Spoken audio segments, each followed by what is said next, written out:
Hello everyone, I'm Tanya Singh. I'm a third year MBBS student from GR Medical College Gwalior. अब NEET में लगभग 30 दिन बचे हैं और ये आखिरी के 30 दिन हर नीट एस्पिरेंट के लिए बहुत क्रूशियल होते हैं। इन आखिरी दिनों में ही बच्चे पैनिक मोड पर आ जाते हैं। आप अभी जिस भी सिचुएशन में हो, चाहे इनकम्प्लीट सिलेबस के साथ या फिर सिलेबस कंप्लीट हो गया है फिर भी डर लग रहा है, जिस भी सिचुएशन में आप खुद को अभी पा रहे हो वो आपके कल के डिसीजंस की वजह से है। और आपका आने वाला कल कैसा होगा ये आपके आज के डिसीजन डिसाइड करेंगे। तो मैं आपसे एक ही चीज़ बोलना चाहूँगी, डूब कर मेहनत करो अपने आज पर। कल जब उभरोगे सबसे अलग ही निखरोगे। आपसे बहुत लोग कह रहे होंगे कि आखिरी के 30-40 दिन पढ़कर नीट क्रैक नहीं करा जा सकता है, इम्पॉसिबल है, नहीं हो सकता है। मैं कहूँगी कि आप अपने आप से पूछो कि क्यों नहीं हो सकता, क्यों नहीं हो सकता है। आपको हमेशा ऐसा माइंडसेट रखना चाहिए कि जो मुझे आता है वो तो मैं कर लूँगा और जो मुझे नहीं आता है वो मैं सीख लूँगा। जब ऐसे पॉजिटिव माइंडसेट के साथ आप नीट की प्रिपरेशन में जुट जाओगे, भरोसा रखोगे कि इस टाइम पे मैं जो पढ़ रहा हूँ उस पोर्शन से नीट में क्वेश्चन जरूर आएगा और वो क्वेश्चन मैं सही कर आऊंगा। मेरे आखिरी की 30-40 दिन की मेहनत मुझे नीट क्रैक करवा सकती है। अगर इस भरोसे के साथ आप नीट की प्रिपरेशन करोगे ना तो मुझे नहीं लगता कोई भी आपको रोक सकता है इस साल मेडिकल कॉलेज जाने से। सो माइंडसेट प्लीज पॉजिटिव रखिए। देखिए, सफलता तब मिलती है जब आपके सपने आपके बहानों से बड़े हो जाते हैं। तो देखो, मेहनत तो करनी पड़ेगी और इतनी बेइंतहा करनी पड़ेगी कि दिन रात का फर्क भूल जाओ, इंस्टा फेसबुक दोस्तों के साथ मस्ती सब भूल जाओ। इन 30 दिनों में आपका सिर्फ एक ही फोकस होना चाहिए, वो है पढ़ाई। और बिलीव मी, अगर इन 30 दिन आपने खुद को कंट्रोल कर लिया और आपकी नींद में अच्छे मार्क्स आ गए ना, बस फिर आपके सच में मजे ही मजे हैं। सो विदाउट एनी डिले अब मैं आपको बताती हूँ कि आखिरी के 30 दिन में आपको क्या करना है। सबसे पहले, अवॉइड नेगेटिव पीपल। उन नेगेटिव लोगों को अवॉइड करो जो आपके आसपास नेगेटिविटी फैला रहे हैं कि तेरे से नहीं होगा, तेरे बस की बात नहीं है, तेरे 300 नंबर आ रहे हैं, तेरे 400 नंबर आ रहे हैं, तेरा क्या होगा भाई, तेरा नहीं हो सकता इस साल, तुझे ड्रॉप लेना पड़ेगा। ऐसे लोगों को अवॉइड करो। देखिए, ये बात तो सच है कि इतने कम टाइम में नीट क्रैक करना बहुत डिफिकल्ट होता है, लेकिन अगर आप सही स्ट्रैटेजी से, जुनून से मेहनत करोगे ना तो कुछ इम्पॉसिबल नहीं होता है, आप क्रैक कर लोगे। तो दूसरा, कट ऑफ एवरी डिस्ट्रैक्शन। आपको इन 30 दिनों के लिए सारे डिस्ट्रैक्शन हटा देने हैं, सिर्फ और सिर्फ पढ़ाई पर फोकस करना है।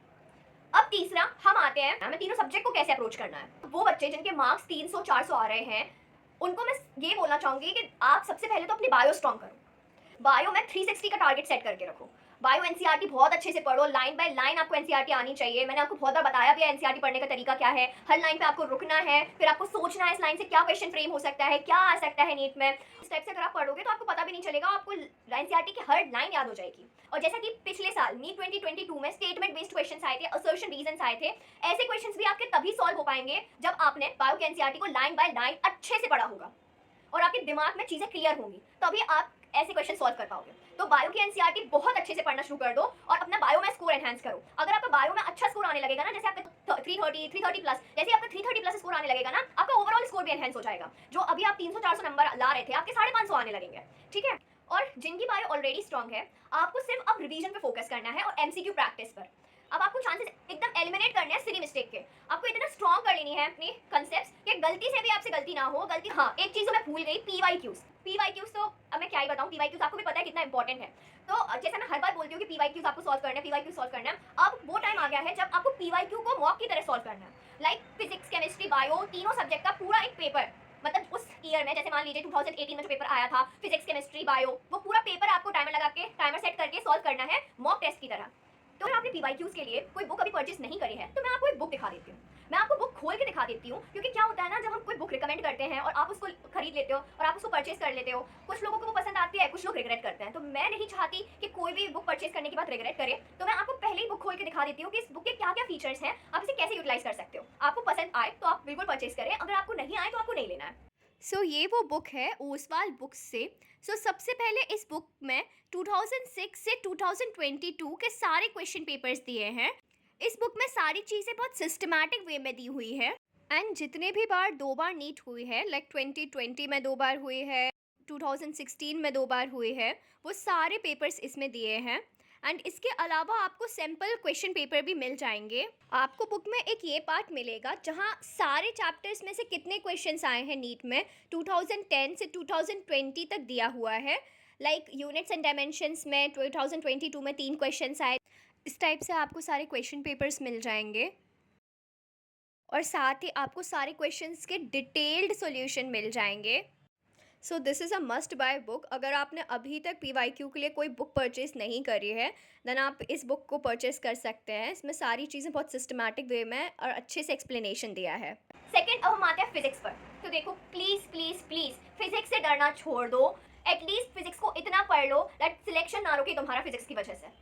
ओके और फिजिक्स में 120 प्लस लाना बहुत ईजी है। मैंने लास्ट वीडियो जो बनाई थी वो फिजिक्स पर ही बनाई थी, और उसमें मैंने आपको easy scoring topics and high weightage topics दोनों बताए थे। तो अगर आप चाहें उस वीडियो को देख सकते हैं। मैंने उसमें आपको डिटेल में बताया है कि कैसे इन एक महीने में आप 120 प्लस स्कोर कर सकते हो फिजिक्स में। डिस्क्रिप्शन बॉक्स में भी आपको इस वीडियो की लिंक दे दूंगी। तो अगर आप इन चैप्टर्स को भी अच्छे से कर लोगे ना, इनके PYQs को बहुत अच्छे से कर लोगे, बार बार प्रैक्टिस करोगे, तो भी आपके आराम से 120 प्लस आ जाएंगे। बस मेक श्योर आपने बहुत अच्छे से वो हाई वेटेज टॉपिक्स करे हैं, आपको उनके PYQ सारे अच्छे से आते हैं। Okay, so physics and biology हो गई। अब बचता है केमिस्ट्री। सो अब अपन आते हैं केमिस्ट्री पर, with inorganic chemistry. So inorganic chemistry जब मैं प्रिपेयर कर रही थी, मुझे पर्सनली बहुत गंदी लगती थी। एंड केमिस्ट्री में मेरे मोस्टली जो नेगेटिव मार्क्स होते थे वो इनऑर्गेनिक केमिस्ट्री के क्वेश्चंस में ही होते थे भारी। सो मैंने क्या करा अपनी इनऑर्गेनिक केमिस्ट्री के लिए, देखिए इनऑर्गेनिक भी थोड़ी बायो जैसी है बट है बहुत बोरिंग।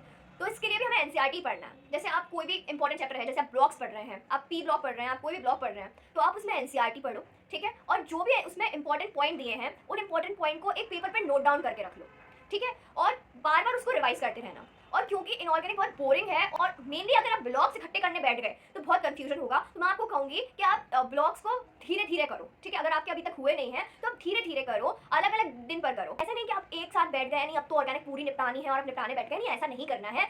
वो पूरा सब कुछ हौच पौच हो जाएगा और आपको याद नहीं रहने वाला है। इसलिए तैयारी ऐसी करो कि आपको नीट के पेपर तक याद रहे। बस आपको सिलेबस निपटाने से मतलब नहीं है, आपको सिलेबस इस टाइप से कंप्लीट करना है कि आपके मार्क्स आ पाए नीट में। तो इनऑर्गेनिक केमिस्ट्री की इंपॉर्टेंट चैप्टर की NCERT पढ़नी है आपको और उसके नोट्स बनाने हैं और उन नोट्स को बार बार रिवाइज करते रहना है। दूसरी इंपॉर्टेंट चीज इनऑर्गेनिक केमिस्ट्री में PYQ सॉल्व करने हैं आपको। आप PYQ सॉल्व करोगे तो आपको पता चल पाएगा कि आपसे कितने क्वेश्चन बन रहे हैं। आपने जितना NCERT की समरी निकाल के जितना पढ़ा है, क्या वो बेनिफिशियल है या नहीं, आपसे हो पा रहे हैं क्वेश्चन या नहीं हो पा रहे हैं। तो आपको PYQ तो सॉल्व करने ही है इसमें। बस ये दोनों चीज आप कर लोगे, आपका इनऑर्गेनिक हो जाएगा। फिजिकल केमिस्ट्री की, फिजिकल केमिस्ट्री में तो आप क्वेश्चन सॉल्व करो, आप जितने ज्यादा क्वेश्चन सॉल्व करोगे उतनी ज्यादा स्ट्रॉन्ग आपकी फिजिकल केमिस्ट्री होगी। और मैं आपको सजेस्ट करूंगी दैट फिजिकल केमिस्ट्री के लिए आप फॉर्मूला कॉपी बनाएं। अगर आप नीट का पेपर एनालाइज करेंगे then you get to know that 70 to 80% question directly formula based questions आते हैं फिजिकल केमिस्ट्री में। सो आप फॉर्मूला कॉपी बनाएं एंड फॉर्मूलाज को मेमोराइज करें। देखिए, मैं आपको ये नहीं कह रही हूँ दैट आप फॉर्मूला याद कर लोगे और आपसे क्वेश्चन बन जाएंगे। नहीं, आपको फॉर्मूला के पीछे का बैकग्राउंड भी पता होना चाहिए, कॉन्सेप्ट क्लैरिटी होनी चाहिए। फिजिकल केमिस्ट्री के NCERT में जितने भी इंटेक्स्ट क्वेश्चन है, सॉल्व क्वेश्चन है, वो आपको बहुत अच्छे से करना है। क्योंकि आप अगर PYQs देखेंगे ना तो आपको पता चलेगा कि बहुत सारे जो क्वेश्चंस आए हैं पिछले ईयर्स में वो इंटेक्स्ट क्वेश्चन को उठा के उन्होंने दे दिए हैं। तो आपको इंटेक्स्ट क्वेश्चन बहुत अच्छे से करना है। बाकी मैं एक और चीज़ आपको बोलना चाहूँगी दैट आप अपनी कैलकुलेशन स्ट्रॉन्ग करें, बिकॉज फिजिकल केमिस्ट्री में फिजिक्स से भी ज़्यादा कैलकुलेशन की नीड होती है। सो स्टॉप यूजिंग कैलकुलेटर्स, खुद कैलकुलेट करें and make yourself faster in calculations.